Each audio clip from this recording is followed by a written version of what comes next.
Off. Okay. Well, hello, and thank you for joining us this evening. My name is Peter Poggi. I will be the moderator for this Q&A. We're here with Jeffery Eck, candidate for Poolesville Commissioner. All of our guests will be muted. The only visible participants will be Jeff Eck and myself. The format for tonight's Q&A is as follows. First, Jeff will have a couple of minutes for an opening statement. Then I'll present Jeff with several questions. Each question will have a maximum of 5 minutes for an answer.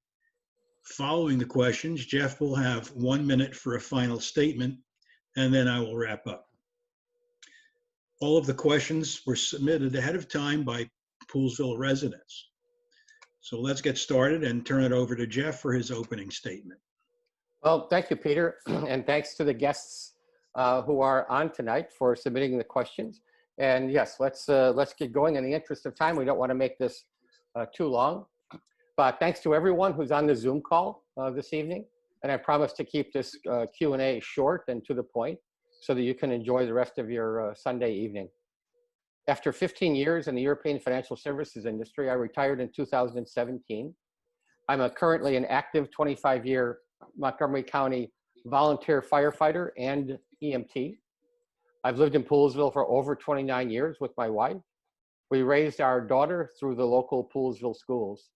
I want Poolesville to be a thriving small town that we can all continue to be proud to call our home. My daughter grew up through the Poolesville schools. We need to keep our schools the best academically and work with the Montgomery County Board of Education to build a new high school. Poolesville residents deserve safe communities, fair access for everyone, carefully managed growth, and I emphasize carefully managed growth, local shopping, local services, and local dining choices. And all of this is possible, but it won't happen by itself. My plan as commissioner is to push in this direction, and I want us to continue to be proud to call Poolesville our home. I'm on the board of directors for the Upper Montgomery County Volunteer Fire Department, and I serve as the treasurer on the board of directors for the Poolesville Area Chamber of Commerce. I'm an emergency medical technician, and as such, I joined the Maryland Medical Reserve Corps at the beginning of the pandemic to serve our community in a time of crisis. Again, thanks for joining, and let's get started with the question. Okay, thank you, Jeff. The first question we have, what issues affecting the town do you have a strong opinion about, and what is your position? Oh, thank you, Peter. That is certainly something on the minds of the Poolesville residents for sure. So I do have several things. I have 4 things that I would like to call your attention to. Growth, of course, that's pretty much top of mind for this campaign. Also, I want to talk about taxes. That's always top of wallet, I would say. I want to talk about the Poolesville High School and then protecting the Ag Reserve. And any one of these could be first or second, so it's not in any particular order. But let me talk first about growth. I'm in favor of keeping Poolesville small. Now, keeping Poolesville small does not mean I want Poolesville to stagnate. I want carefully, and I underscore carefully, managed growth. And I want growth only where it enhances Poolesville. And I already made a separate video where I elaborated a bit more on my vision for growth and keeping Poolesville small, and I encourage you to watch that. It's posted on the Town of Poolesville Community Facebook page, so please take a look at that. Now, I know that some folks feel that increasing Poolesville's population would attract a grocery store. And I'm cautious about growing Poolesville and then still not having a grocery store, because obviously you can't undo the growth. Now I would like to take a few words about taxes. Now, I'm in favor of keeping a tight control on taxes. I do not favor a tax increase unless there is a very compelling reason to do so. And currently, I do not see any compelling reason to increase taxes. I would also like to make a mention about the Poolesville High School, because this is also very much an important element in Poolesville these days. A new high school is required, right? Not just a modernization of the existing structure. Poolesville deserves a brand new school. There are so many reasons why a new high school is needed, not just an updated school. Montgomery County built the original core of Poolesville High School in 1911, and it served as an elementary school. As a commissioner, I would pledge to support the existing efforts and keep pushing Montgomery County Board of Education to build an all-new Poolesville High School. And I'd very much like to recognize Kevin Schramm and Jerry Kubalowski for their tireless efforts towards a new high school for Poolesville. Their work has not gone unnoticed. And I don't know if they're watching, but I extend my thanks to Kevin Schramm and Jerry Kubalowski for all of their efforts. The last point I want to make on this question, Peter, is protecting the ag reserve. Although not within the Poolesville boundaries, protecting the Montgomery County Agricultural Reserve impacts Poolesville directly. And I see more and more attempts to infringe upon the ag reserve in ways that are simply not agricultural. While I'm very much in favor of non-polluting energy sources like wind and solar and thermal and hydro, however, an industrial solar array in the ag reserve is not agricultural. I don't see exchanging food for an industrial solar array as a favorable trade in the ag reserve. Since I agree that solar has great potential, I'd be very pleased to share my thoughts and ideas for alternative locations for the solar array. We need to protect the ag reserve because Poolesville's best future is tightly linked to the continued success and preservation of the ag reserve. Thank you, Peter. Good, thank you. Second question this evening, what is your view on allowing companies such as 7-Eleven and other chains or franchise stores in our town? Well, there again, that's a very important question. It has come up several times. And so I'm glad that it was submitted as a question for this event. And honestly, I would much prefer the one-of-a-kind local owner retail establishments. And I want to point out, because there are a number of locally owned establishments in Poolesville. I just want to give a shout out to a couple of the names. So John's Hardware, Banana Tree Embroideries, Mexican Grill, Cugini's Pizza, Christopher's Pizza, the Kaliva Farm Store, the Asian House of Poolesville, Poolesville Veterinary Clinic, Poolesville Vision, Poolesville Family Practice, the Liberty Gas Station, the Poolesville Dry Cleaners, the Sheer Elegance, Hayden Legal Services, Pike and Vlega Dentist, and the new Locals restaurant right near the old town hall. So we do have quite a number of locally owned establishments in Poolesville. But it's also, Poolesville kind of needs both. I feel the CVS Pharmacy, Tractor Supply, Dollar General, McDonald's, Subway Sandwich Shop, you know, they all kind of fill a gap that our residents need and appreciate. And I also think it's worth pointing out that establishments like McDonald's and Subway, although they are national franchises, these are locally owned by Poolesville families. And those businesses support their local Poolesville families. They contribute to Poolesville in many ways, so sports teams and whatnot. And they also provide jobs for our Poolesville youth and for Poolesville residents. Now, I'm very much in favor of free trade and competition. However, like I said, I would prefer the local businesses to be locally owned establishments. Well, I see someone wants to join, so I'm going to click on them. Now, if the question is really about the Mini Mart 12-pump gas station at the corner of Wooten and Fisher Avenue, I'm against that. I attended the town meeting when we had that town meeting, and I spoke out against it. I was on record of being against that. That, I feel, was inconsistent with the character of Poolesville. You know, people move to Poolesville for many reasons: safer neighborhoods, excellent schools, country living, quality of life, and really the list goes on. We're very fortunate. But a 24-hour mini mart is not one of the reasons people move to Poolesville. Thank you, Peter. Thank you, Jeff. Third question we have this evening. What is your vision for downtown Poolesville? What steps would you take to make this vision a reality? Well, here again, we have some really relevant questions. Not only for the election, but for the ongoing health of Poolesville, I would say. So thanks for this, for the person who submitted this question. I do support the streetscape. So I would encourage folks to look at the Poolesville master plan. It's on the Poolesville town website, and you can click on documents, I think, and then click on reports. So by all means, go there, download that. It's 101 pages, so it caused my printer to chug out for quite some time. But anyway, it's very useful to read through that. And the streetscape is well presented in the town master plan. There's actually an appendix that has little pictures and little drawings in that. So I support the streetscape, but I support the streetscape as long as it doesn't increase the taxes to kind of build it out. So that's a little bit of a caveat there. And I also want to say, kind of again, I maybe repeat myself a little bit, but I attended and I spoke against the high density proposal for the Willard property that borders Wayland Commons. And I'm glad that the property owner withdrew that proposal. But balancing the rights of the property owner and the best interests of the town, that's not always easy.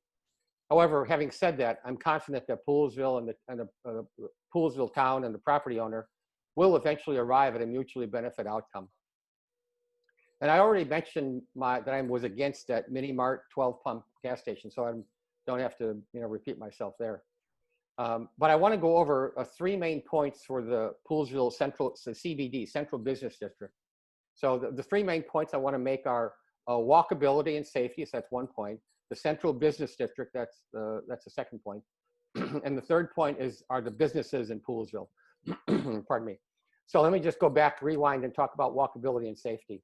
The new flashing lights that were installed on Fisher Avenue, in kind of the area where there's a lot of cross traffic or pedestrian traffic across Fisher Avenue, those were a significant improvement. So I appreciate that. And I'd actually like to see more of those flashing crosswalk lights installed at several other locations. I'm thinking right away of Fisher and Elgin, because there's a lot of pedestrian traffic in that intersection as well. So I'd like to see about that. The safety of our residents, of course, is always paramount. I want to make a couple of points regarding the Central Business District. The eventual development of the Willard property must enhance the Central Business District, not detract from it. The homes that are, and I'm assuming homes will eventually be built there, right? I don't have any crystal ball to say what they're going to be or what the next proposal is going to look like, but I'm kind of assuming that eventually homes will be built there. And I want to make a point that those homes that are right along Wayland Commons there, where there's a parking area now, those homes have to face Wayland Commons. I mentioned briefly in my introduction that I worked for the best part of 8 or 9 years in Europe. And my experience in Europe, when I visited many small towns and villages, and they all have a central square, and all of the buildings on the square face the square, right? You don't see the backside of the buildings right along the central square, and it presents a beautiful perception and reality of that little town. My third point, I want to talk about the businesses in Poolesville. And I know the Poolesville Area Chamber of Commerce already does a great job promoting local businesses. And maybe it's kind of tooting my own horn because I'm on the board of the Poolesville Area Chamber of Commerce. But the Poolesville Area Chamber of Commerce hosts a monthly event. It's called Businesses Helping Businesses Grow. It's a networking event on the first Thursday of each month at 8 a.m. And if any business owners are listening, I hope they are, I recommend that you attend these events. Now, normally, the Businesses Helping Businesses Grow is held at the town hall, but that was, of course, before the COVID situation, struck. So now the Businesses Helping Businesses Grow on the first Thursday of each month at 8 o'clock is a Zoom meeting. So please, friend or like, whatever it is, I think it's like the Poolesville Area Chamber of Commerce Facebook page, and then you'll get a reminder with the link to attend the Businesses Helping Businesses Grow Zoom meeting. And as a commissioner, what would I do to help out? Well, I want to expand the Shop Local campaign that I know the PACC, Poolesville Area Chamber of Commerce, has already begun. But I think the town of Poolesville can help by promoting the local businesses beyond the borders of Poolesville. I think that would be a beneficial element in our overall plan. Also, I'd like to establish an office to assist the local businesses in applying for state or federal grants or stimulus benefits, during this pandemic state of emergency. I think that would go a long way with helping our local businesses as well. Thank you, Peter. Okay, Jeff, thank you. The fourth question this evening. What is your plan to serve the youth of Poolesville?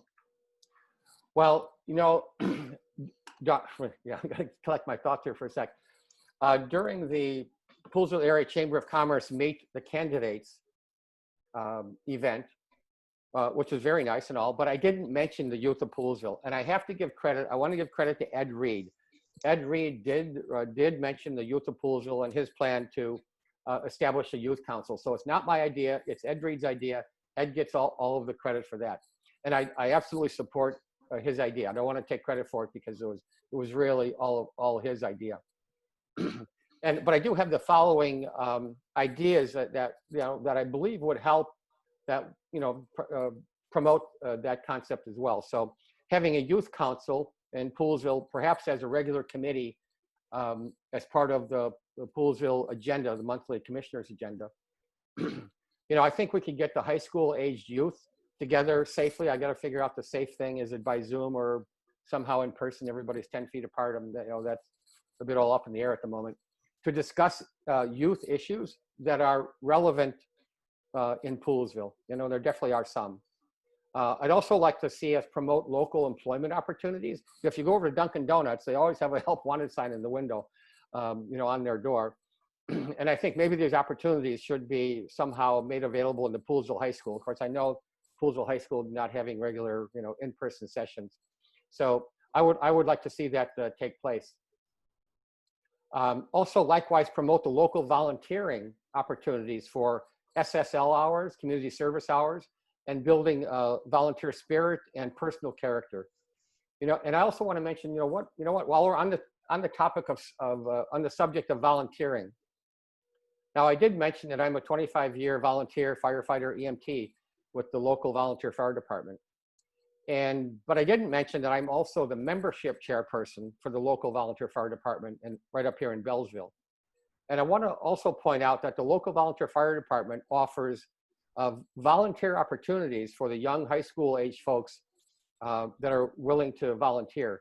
But it's not all, give on their part. There's a lot of benefits for them as well.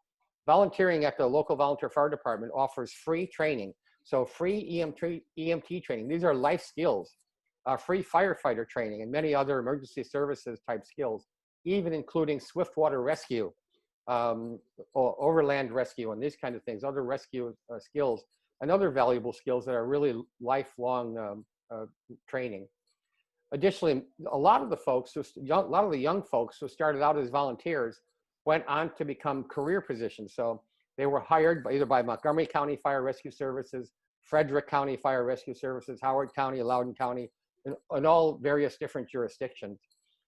So in the local volunteer fire department, like I say, right up here in Bellsville, has an excellent track record with volunteers that eventually wish to turn their volunteering into a remarkable lifelong career. So I think that's a very important element for the youth of Poolesville as well. Thank you, Peter. Very good. Thank you, Jeff. Our final question for this evening. You mentioned in the monocle that you want Montgomery County to increase its investment in Poolesville. Could you explain that further? I very much would like to. This question could have easily been the first question. Like I said, there wasn't any particular priority order in the question, but this is an important one. And yeah, so I do have some points that I want to review. Yeah, so we're all in Montgomery County. We're all taxpayers in Montgomery County. And guess what? Our tax dollars go for services, Montgomery County services. And all too often, those Montgomery County services don't seem to reach, over here in Poolesville. So we need to do something about that. And I know the Fair Access Committee is really pushing hard in that direction as well. But there's a couple of things that I think folks might not be aware of. And that is Poolesville, there's this thing called tax duplication. And Poolesville is actually supposed to get nearly $500,000 back from tax duplication from Montgomery County. However, Poolesville really only gets about 40% of that $500,000. We don't get the full amount, anywhere near the full amount. Now, I know the commissioners are pushing hard to rectify this. But just imagine what we could do with a community center or advancing the streetscape if we received even a better portion, even a higher significant percentage of what Poolesville actually deserves. Now, a couple of other points I want to make on this question as well, Peter. I would also like to see Montgomery County increase the presence of the Montgomery County Police in Poolesville. And I believe Montgomery County should plan for an additional 2 officers based on the commonly used ratio of 1.6 officers for each 1,000 residents. And if Poolesville population grows, there's a cap in the master plan, the population cap of 6,500. Now, we're not currently at 6,500, but if the Poolesville population does grow to 6,500, then the Montgomery County Police should provide 10 police officers for Poolesville. Now, of course, not all 10 police officers are going to be on duty at the very same, all day, every day, but they would have 10 police officers dedicated to our area on different shifts, different days. Of course, police officers have the days off and holidays and whatnot, so you have to have a bigger contingent than just a few for the daytime shifts. So yes, so Montgomery County should definitely increase their investment in Montgomery County Police for Poolesville.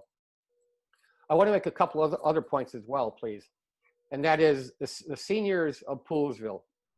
I don't think the seniors are getting necessarily a fair shake as it comes to their tax dollars, their Montgomery County tax dollars, and then getting the services that other seniors get who are, maybe down county.